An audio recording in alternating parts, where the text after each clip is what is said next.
So we're going to be giving some good information about how to stand, walk, and move correctly with your lower body so that your body is stable when you're walking and running.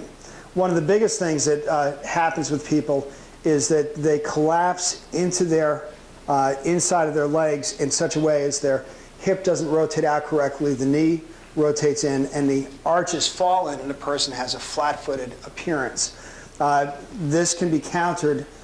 many times by actually activating the muscles in the pelvic region that rotate the hips outward. And as that happens, instead of the knees rotating in where the ankles collapse, the knees rotate out. If we rotate them way far out, you can see the way that the arch comes way up.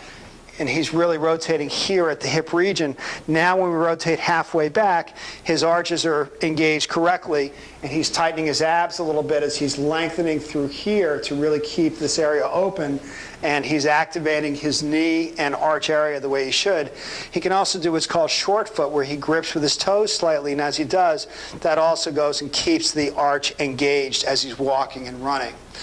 So these are important elements to actually maintain as you're doing any kind of walking and running, is to have that, instead of having a collapsed scissor gait where you're running and your legs are moving out like that as you're running, to have an up type of posture where as you run, your knee is over your foot, you're pushing off with your big toe, and you're really bringing yourself, striding yourself forward with the hips pulling upward here so that your knees stay over your feet and your arches maintain correct activation.